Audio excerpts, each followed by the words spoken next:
হাসনাত আব্দুল্লাহ, জাতীয় নাগরিক পার্টি এনসিপির দক্ষিণাঞ্চলের মুখ্য সংগঠক, শনিবার ১ নভেম্বর ২০২৫ বরগুনার জেলা শিল্পকলা একাডেমি মিলনায়তনে অনুষ্ঠিত এক সমন্বয় সভায় বলেন, নির্বাচন কমিশন ইসি কেকের মতো ভাগাভাগি হয়ে গেছে।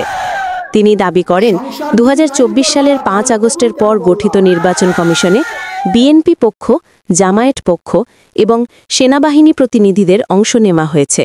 তাই কমিশন মূলত নিরপেক্ষ নয়, বরং বিভিন্ন রাজনৈতিক শক্তির অংশ হয়ে পড়েছে। হাসনাত বলেন, কমিশন বিভিন্ন দলের শক্তির অন্দরে কাজ করছে। যারা বিএনপিপন্থী তারা বিএনপির, জামায়াতপন্থী তারা জামায়াতের, সেনাবাহিনী প্রতিনিধি তারা সেনাবাহিনীর প্রবণতায় কাজ করছে। তার মতে এভাবে কমিশন ভাগাভাগি হয়ে গেছে, অর্থাৎ একাধিক রাজনৈতিক ধারা একসাথে হয়ে কমিশনের দায়িত্ব নিজস্বভাবে পালন করছে না। তিনি আরও বলেন, কমিশনের কাজ স্বেচ্ছাচারিতার বশে চলেছে।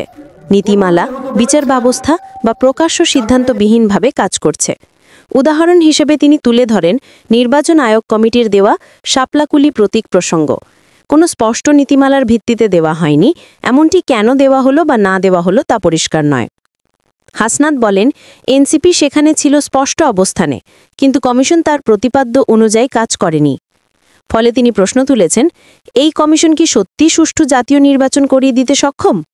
এনসিপির অভ্যন্তর থেকে তিনি বলেন, এই পরিস্থিতিতে দলীয় কার্যক্রম আরও মজবুত করার লক্ষ্যে বরগুনায় এক সমন্বয় সভা হয়েছে। সেখানে তিনি অংশগ্রহণকারীদের কাছে বলেন, সংস্কারের পক্ষে থাকা রাজনৈতিক দলগুলোর সঙ্গে কাজ করবে এনসিপি এবং যেসব দল সংস্কার বিরোধী তাদের থেকে দূরে থাকবে। সংক্ষেপে বলা যায়, হাসনাত আব্দুল্লাহ নির্বাচন কমিশনের ওপর গুরুতর প্রশ্ন উত্থাপন করেছেন। কমিশন কি সত্যি নিরপেক্ষ, নাকি রাজনৈতিক দলগুলোর নিজস্ব এজেন্ডা বাস্তবায়নের মাধ্যম হয়ে যাচ্ছে? তার ভাষায়, বর্তমান কমিশনের গঠন ও কার্যপ্রণালী সেই সন্দেহ সৃষ্টি করেছে।